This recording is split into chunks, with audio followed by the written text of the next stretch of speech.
শ্রী গুরু প্রেমানন্দে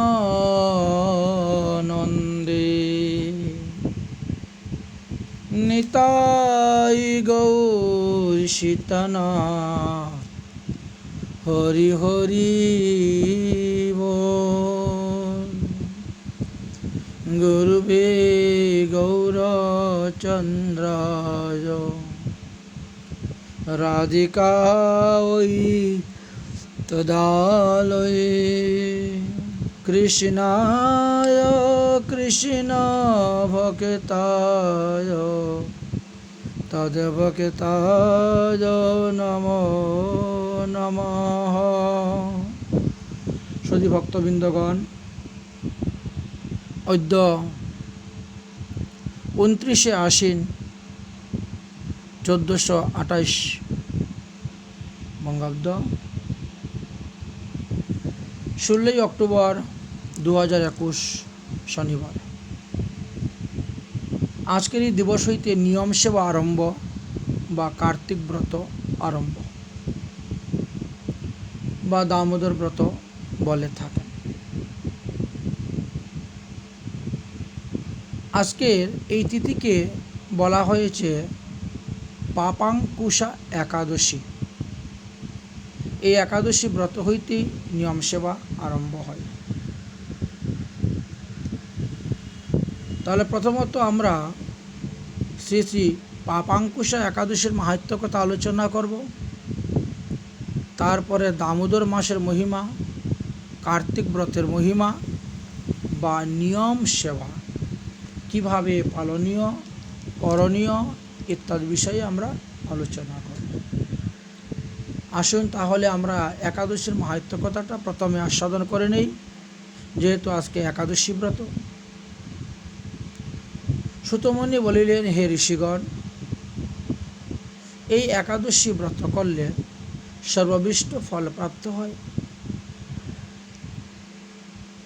ইহা মানুষের সমস্ত পাপ বিনাশ করিয়া মোক্ষ প্রদান করিয়া থাকেন।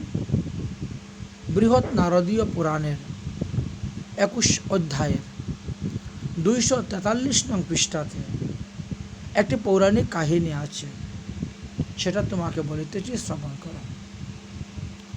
পুরাকালে সত্য ধর্মপরায়ণ শান্ত দান্ত পরম তপস্বী গার্লব মুনি নামে এক জনক ব্যক্তি নর্মদা নদীর তীরে বাস করিতেন। তিনার পুত্রের নাম ছিল ভদ্রশীল। সেও মহাভাগ্যবান বিষ্ণুভক্ত। এই ভদ্রশীল জাতিস্মর ছিলেন, অর্থাৎ পূর্বজন্মের কথা তিনি বলতে পারতেন। এই জন্য তিনাকে জাতিস্মর বলা হয়। তাই তিনি বাল্যকাল হইতেই অন্যান্য বালকদের সঙ্গে খেলাধুলা অন্য কিছু নিয়ে করতেন না, বাটি ঘটি নিয়ে করতেন না। খেলাধুলার সময় সর্বদা বিষ্ণুর প্রতিমা নির্মাণ করিয়া তাহাতেই পূজা করিতেন এবং অন্যান্য বালকদেরকে উপদেশ দিতেন, মনুষ্য মাত্রই প্রতিদিন বিষ্ণুর পূজা করা কর্তব্য, একাদশী ব্রত উপবাস করা কর্তব্য। মহামুনি গার্লব পুত্রের এইরূপ সৎ বুদ্ধি, সৎ উপদেশ, সৎ চিন্তা, সৎ চরিত্র দর্শন করিয়া বড় বিস্মিত হইলেন। একদা পুত্রকে জিজ্ঞাসা করলেন, হে পুত্র, তোমার এই তো অল্প বয়সে এইরূপে সদ্বুদ্ধি কি প্রকারে জন্মিল, তাহা তুমি আজ আমার নিকটে বলো। ভদ্রশীল বলিলেন, হে পিত, আমি জাতিস্মর, অর্থাৎ পূর্বজন্মের কথাগুলো আমার এখনো মনে আছে। কোনো এক সময়ে যম মহারাজ আমাকে শ্রীহরি সম্পর্কে জ্ঞান দিয়েছিলেন। যেহেতু 12 জন ভাগবতের মধ্যে যম ধর্মরাজ একজন মহাভাগবত, এই জন্য শ্রী হরিভজন করিতে চাই। গার্লব মুনি বলিলেন, হে পুত্র, তুমি পূর্বজন্মে কে ছিলে এবং যম তোমাকে কিভাবে হরিভজনের উপদেশ দিয়েছিল তৎসমস্ত আমাকে বলো। ভদ্রশীল বললেন, হে তাত, আমি পূর্বজন্মে চন্দ্রবংশীয় রাজা ছিলাম। আমার নাম ছিল ধর্মকীর্তি। ভগবান দত্তাত্রেয়ের নিকট থেকে আমি দীক্ষা গ্রহণ করেছিলাম, তিনি আমার শ্রী গুরুদেব। আমি ৯,০০০ বৎসর পর্যন্ত পৃথিবী শাসন করেছিলাম, রাজত্ব করেছিলাম। বহুতর ধর্ম অধর্ম উভয়ই অর্থ উপার্জন করিয়াছি, জীবনে অনেক কিছু করিয়াছিলাম। অতঃপর পাষণ্ড জনগণের সংস্পর্শে থেকে থেকে আমার চরিত্র পাষণ্ডের ন্যায় হইয়াছিল। তৎকালে দেশস্থ প্রজাগণ আমাকে অধর্ম কার্যে রত দেখিয়া তাহারা সর্বদাই অধর্ম কার্য করিতে লাগিলেন। আমি তখন সেই সমস্ত অপরাধীদেরকে উপার্জিত অর্থের ষষ্ঠাংশ ভাগ গ্রহণ করিতে লাগিলাম। এইরূপে দিন দিন পাপ কার্যের মাত্রা বৃদ্ধি পাইতে লাগিল। একসময় আমি হরিণ শিকার করার জন্য বনে গমন করিলাম। অবশ্য আমার সঙ্গে আরও অনেক সৈন্য ছিল। হরিণ শিকার করতে করতে আমি সসৈন্যে রেবা নদীর তীরেতে গিয়ে উপস্থিত হয়েছিলাম। তখন ক্ষুধা এবং পিপাসায় বড়ই কাতর, তার উপরে আবার সূর্যের প্রচণ্ড তাপে উত্তপ্ত হয়েছিল সেই রেবা নদীর তীর। তাই সেখানে স্নান করলাম। এমন সময়ে কতকগুলি তীর্থযাত্রী সেখানে আসিয়া উপস্থিত হইলেন। তাহারাও সেখানে স্নান, ধ্যান, সন্ধ্যা, আহ্নিক, সাধন, ভজন, কীর্তন আদি নিষ্ঠা সহিত করিলেন। তাহাদের মুখে শুনতে পাইলাম যে আজ একাদশী ব্রত, তীর্থযাত্রী সবাই একাদশী ব্রত করিতেছেন। আমি তখন মনে মনে ভাবলাম, আজ তো সকাল থেকেই কোনো কিছু খাওয়া হয় নাই, অতএব তাদের সঙ্গে আমিও একাদশী ব্রত পালন করিব। অতঃপর আমি সৈন্যদেরকে রাজভবনে প্রেরণ করাইয়া আমি একাই তীর্থযাত্রীদের সহিত একাদশী ব্রত পালন করিলাম। তাদের সঙ্গে রাত্রি জাগরণ করলাম। হে তাত,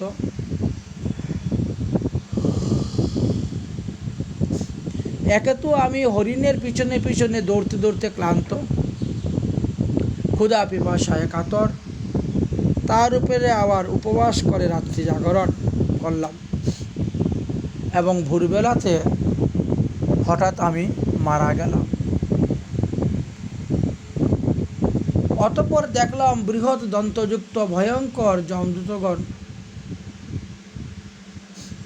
আমাকে বন্দন করিয়া ক্লেশ জনক পথে দিয়া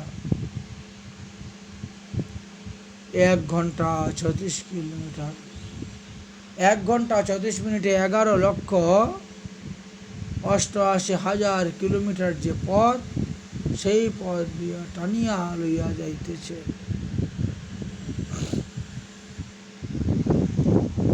এবং ক্রমানুসারে ধীরে ধীরে আমি যম মহারাজের সম্মুখে উপস্থিত হলাম। যমরাজার আদেশে চিত্রগুপ্ত আহ্বানে তার ডায়েরি খাতা করলেন।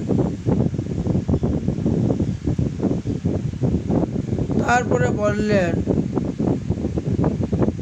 হে পণ্ডিত, এই ব্যক্তি কি কি পাপ করিয়াছে, কি প্রকারের শাস্তি পাইবে, ইহাদিগকে বলে দাও। চিত্রগুপ্ত তৎক্ষণাৎ খাতা বাহির করিয়া পাপ এবং পুণ্যের হিসাব করিয়া বললেন, হে ধর্মরাজ, এই ব্যক্তি সর্বদা পাপকার্যরত ছিল, ইহা সত্য। কিন্তু গতকালকে সে একাদশী ব্রতের উপবাস করিয়াছে, তজ্জন্য তাহার সমস্ত পাপ ভস্মীভূত হইয়া যায়।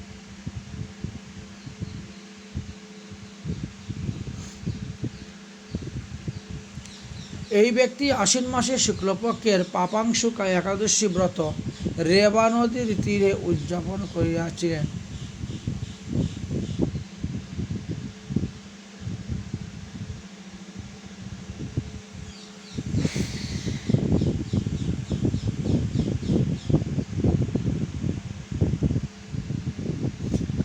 এমনকি তিনি রাত্রি জাগরণও করেছিলেন। সেই সমস্ত ব্রতের প্রভাবে সে পাপ হইতে মুক্তি লাভ করিয়াছে। হে পিত, চিত্রগুপ্তের কথা শ্রবণ করিয়া ধর্মরাজ যম কম্পিত কলেবরে এসে আমাকে দণ্ডবত প্রণাম করিলেন। তারপর পূজা সামগ্রী লইয়া ভক্তি ভরে আমাকে পূজা করিলেন। আমি যমের সেই সব কার্যকলাপ দেখে বিস্মিত হয়ে গেলাম। অতঃপর ধর্মরাজ যম তাহার সমস্ত অনুচরদিগকে আদেশ করলেন,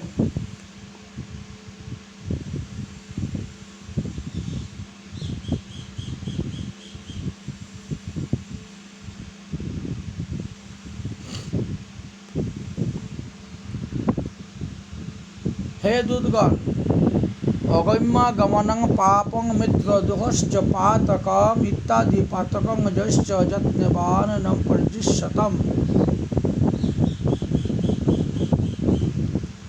অগম্যাগমন এবং মিত্রদুহে যে পাপ হয়, পাষণ্ডগণের সঙ্গে আলাপে যে পাপ হয়, পতিত ব্যক্তির সঙ্গে করলে যে পাপ হয়, আমি একাদশীতে উপবাসকারী ব্যক্তিদেরকে সেই সমস্ত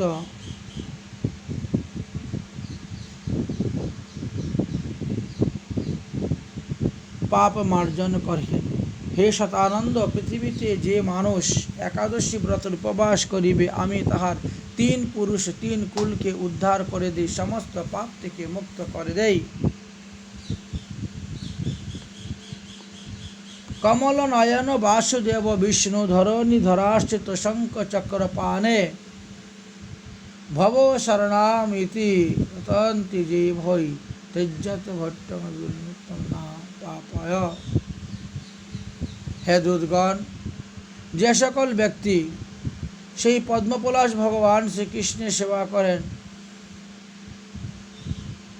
সে ধরণীধর, হে অচ্যুত,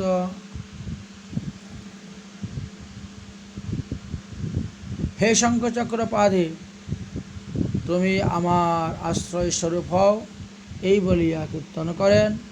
তোমরা কদাচ সেই সকল নিষ্পাপ ব্যক্তিদেরকে এখানে আনিও না, তাহাদেরকে নিকট আর কখনো তোমরা যাইও না। তাহাদিগকে বিষ্ণুদূতগণ বৈকুণ্ঠে লইয়া যাইবেন।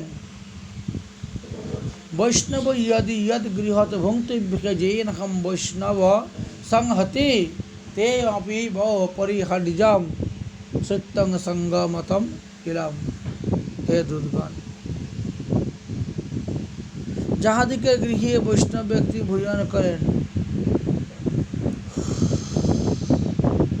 তাহাদিগকে, যাহারা বৈষ্ণব সঙ্গ করেন, তাহাদিগকে তোমরা পরিত্যাগ করিও না, যেহেতু বৈষ্ণব সঙ্গ বশত তাহারা নিষ্পাপ হইয়াছে। দুরাচারু দুষ্কৃত নাপি সদা পাপ রত অপি বা।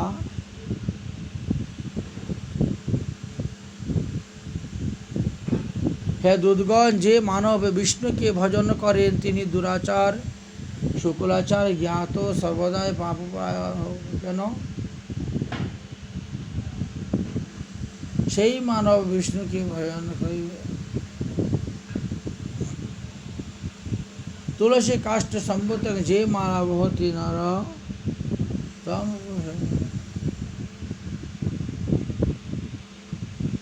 তুলসী কাষ্ঠ সম্ভূতাং जो माला बहते नरो तस्य सन्निकटे गच्छसि न कदाचन। হে দূতগণ, যাহারা তুলসীর মালা কণ্ঠে ধারণ করেন, তাদের নিকটে তোমরা কখনো গমন করিও না, তাহাদেরকে দূর হইতে দর্শন করিয়া পলায়ন করিও।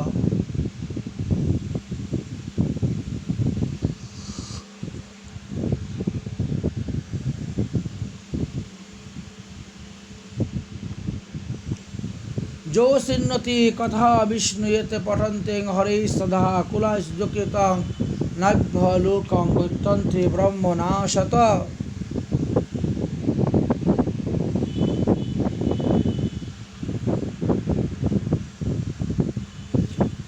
হে দুধগণ, যাহারা হরিকথা শ্রবণ এবং কীর্তন করেন, তোমরা তাহাদের 10,000 কুলের প্রতি দৃষ্টিপাত করিও না। তাহাদেরকে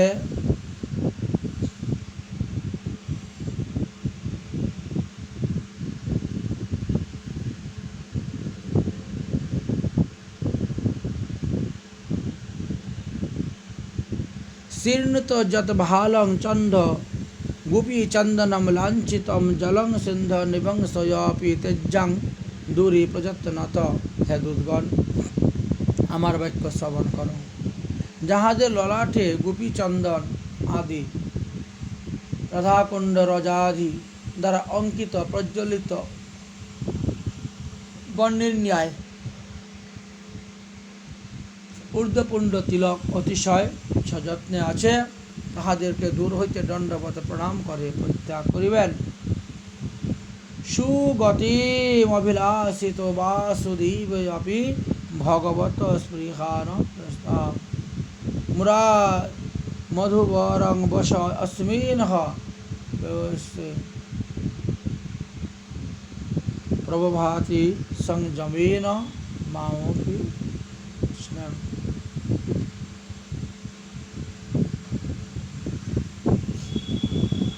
সুগতি অভিলাষিত বাসুদেব আপি ভগবতম সীতার অন্তরা। হে দুধগণ, বৈষ্ণবদিগকে কদাচি পাপ উপস্থিত হইল তাহাদিগকে শাসন করিবার আমার অধিকার নাই। আমি নিজেই শ্রীকৃষ্ণের চরণে দাস, একান্তভাবে চিত্ত অর্পণ করিয়া বাসুদেবের নিকট হইতে সঞ্জীবিনী পুরী ছেড়ে দিয়ে সেই শ্রীবৈকুণ্ঠ প্রাপ্তর বাসনা করি।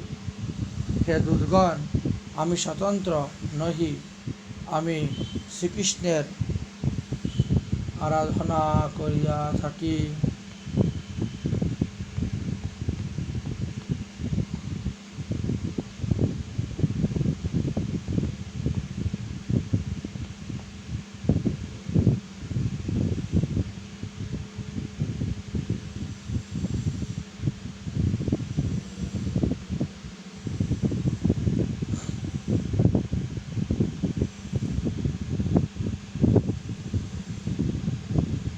तुलसी काष्ठे बहुत जमाला बहे नर तस्य सन्निकटम सन्नम न कदाचन। যাদের গলাতে তুলসী কাষ্ঠের মালা আছে, তুমি কখনো তাদের নিকটে যাবে না, তাদেরকে কখনো আমার এখানে আনবে না, ধরো, কারণ তাদের বিচার করা আমার অধিকার। বিষ্ণু বা বৈষ্ণব পূজ্যাৎ মম মান্যে বিশেষতে তেষাং কৃতাপো মাম অনেন অপি বিনাশম জায়তে ধ্রুবম। হে দুধগণ, বৈষ্ণবগণ বিষ্ণুর ন্যায়ী পূজ্য, আমি তাদেরকে বিশেষ রূপে সম্মান করে থাকি।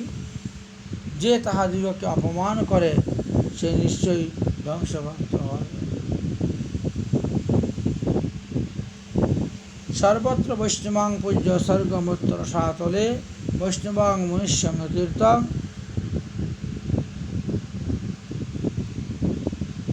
বৌরগ রাক্ষসা। হে দুধগণ, বৈষ্ণবগণ সর্বদা স্বর্গমুক্ত পাতাল সমস্ত স্থান ঘুরে বেড়ান। মনুষ্য সর্প যক্ষ অক্ষগণ সকলেই তাদেরকে পূজা করে থাকেন। যেসং স্মরণ মাত্রেন পাপ লক্ষ শতানি চ দহন্তি নাত্র সন্দেহ বৈষ্ণবানাং মহাত্মানাম। হে দুধগণ, বৈষ্ণবদের নাম স্মরণ করলে, বন্ধন করলে, তাদের নাম উচ্চারণ করে প্রণাম করলে মানুষ কোটি জন্মের পাপ থেকে মুক্তি লাভ করিতে পারিবে।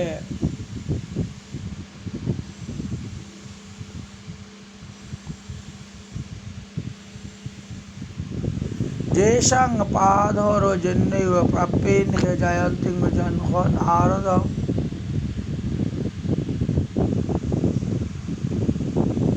न ब्रह्मा न शिवाग्निर्ह नाहं नान्नादिकां न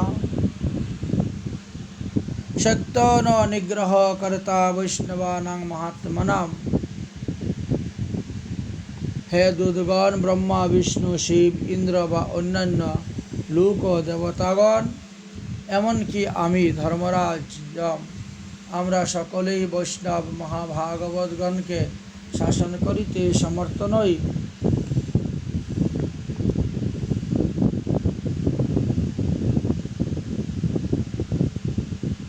অতো অয়ং সর্বকালঞ্চ বৈষ্ণবানাং বিম্ব।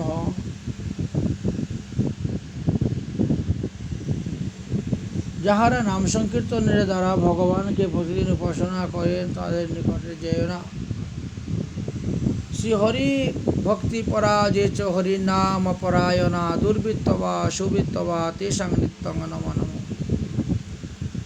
হে দূতগণ, যিনি হরিভক্তি পরায়ণ হরিনাম গ্রহণ করিয়াছেন, তিনি যদি সাধু হন বা অসাধু হন, চোর হন, তথাপিও তিনি আমাদের প্রণম্য, একথা মনে রাখি। হে দূতগণ, যাহারা শ্রীহরিতে আসক্ত পছন্দগণের সঙ্গ বর্জিত,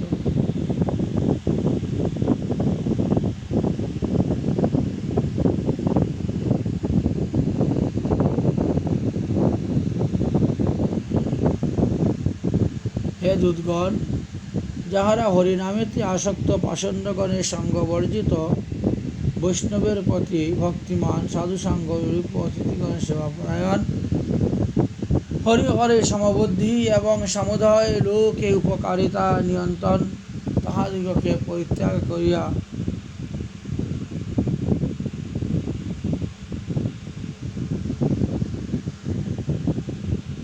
ভদ্রশীল এইভাবে বলতে শুরু করলেন। ভদ্রশীল কহিলেন, হে তাত, অতঃপর ধর্মরাজ যম আমাকে নানা প্রকার স্তুতি করিয়া প্রণাম করিয়া বলিলেন, হে নিষ্পাপ শিশু,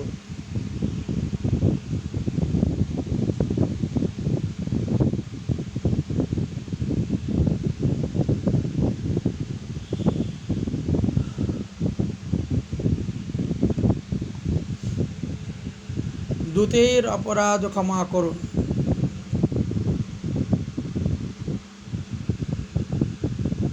আমি পাপাংশুকা একাদশী ব্রতের প্রভাবে পাপ মুক্ত হইয়াছি এবং হিরণ্যকশিপু রূপ ধারণ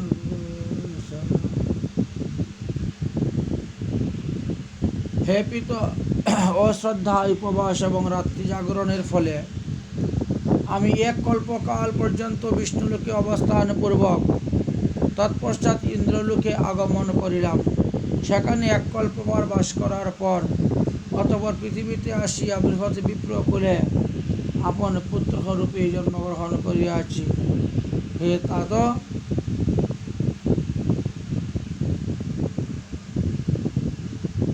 আপনার পুত্ররূপে জন্মগ্রহণ করিয়াছি। হে তাত, সেই সব কথা আমার এখনও মনে আছে।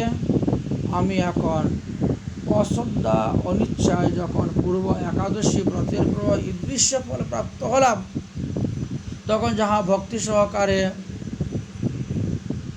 শ্রদ্ধা সহিত পাপাংশুকা একাদশী ব্রত অনুষ্ঠান করিব, তাহাতে যে কি ফল হইবে তার পুণ্য ফল চিত্রগুপ্ত লিখতেও সমর্থ নহেন। এই জন্য বলছি যে সকলকেই উপদেশে তোমরা সবাই একাদশী ব্রত। সুত বলিলেন, হে ঋষিগণ, যে মানব শ্রদ্ধা সহকারে এই একাদশী ব্রত মাহাত্ম্য শ্রবণ করবেন, পালন করবেন, রাত্রি জাগরণ করবেন, উপবাস থাকবেন,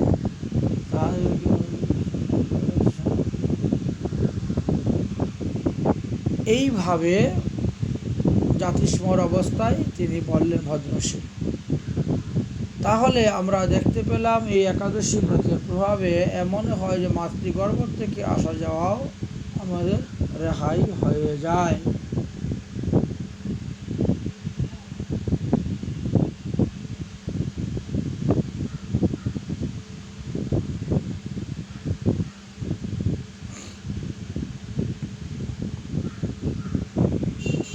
বিধি নির্বন্ধ যাহা আছে শাস্ত্রে সেই অনুসারে করা হয়েছে তাহা অবশ্যই ঘটিবে। অন্যান্য একাদশী তো আমরা এ বিষয়ে আলোচনা করেছিলাম। যাই হোক, এই একাদশী সম্বন্ধে কোনো এক সময়ে যুধিষ্ঠির মহারাজ ভগবান শ্রীকৃষ্ণকে বলেছিলেন। ভগবান শ্রীকৃষ্ণ বললেন, হে রাজন, কিভাবে একাদশী ব্রত করলে সম্পূর্ণ ফল পাওয়া যায় সেটা বলিতেছি, শ্রবণ করো। দশমী দিনে দৃঢ় সংকল্প করিবেন। দশমী দিন রাত্রে শোবার সমুখে গমন করিবেন। রাজ আজ্ঞা ভয়ে দশমী তিথি রাত্রিতে সব কিছুই খাবেন না, আর আহার করিবেন না। পরদিন ক্রমেই একাদশী ব্রত বৃদ্ধি পাইতে লাগিবে।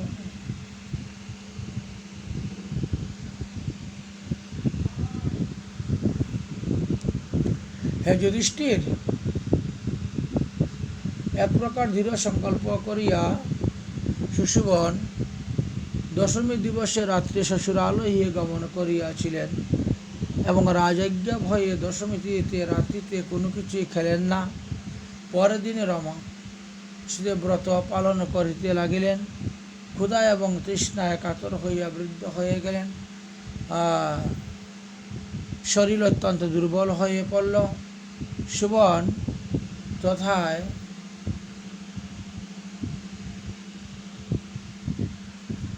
সুবন কথা বলার শক্তি পর্যন্ত হারিয়ে ফেললেন। পরিশেষে এইভাবে সূর্য অস্ত হল। বৈষ্ণবগণ আসিয়া একত্রিত হইলেন। রাত্রিতে দামোদর মাস দামোদর ভগবানের পূজা করা হল।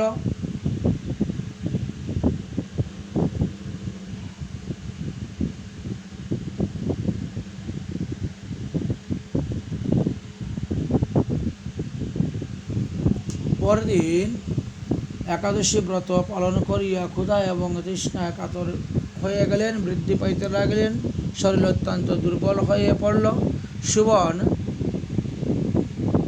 কথা বলার মতো শক্তি পর্যন্ত পেলেন না, হারিয়ে ফেললেন। এইভাবে দুর্বল হয়ে গেলেন। পরদিন সূর্য অস্ত হল। বৈষ্ণবগণ আসিয়া একত্রিত হইয়া রাত্রিতে দামোদর ভগবানের পূজা পার্বণ নিয়ম সেবা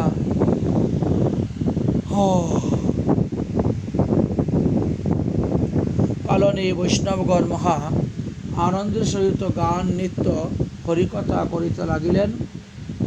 অনন্ত রাত্রি জাগরণ করিলেন। অত আনন্দের মধ্য দিয়াও সুবনের দুঃখের সীমা নেই। সে চলতে পারছে না, কথা বলতে পারছে না। ক্ষুধা এবং পিপাসায় শয্যাশায়ী রহিয়াছে। জগৎ অন্ধকারময় দেখিতেছে। পরদিন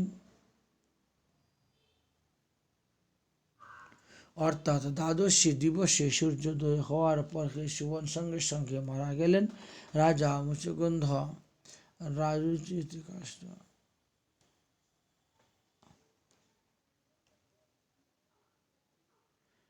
রাজা মুকুন্দ রাজোচিতে কাষ্ঠ চন্দনে দিয়া তুলসী অগুর কাষ্ঠ দ্বারা জামাতা সুবনের দাহ সংস্কার করে দিলেন।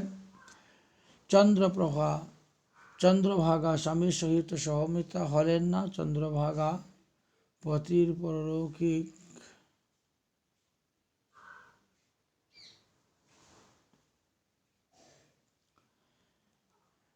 যাই হোক, এইভাবে তিনি একাদশীতে মৃত্যুবরণ করার পরে তিনি উত্তম গতি প্রাপ্ত হয়েছিলেন। শাস্ত্রে এইভাবে অনেক অনেক তত্ত্বকথা বর্ণন করা আছে।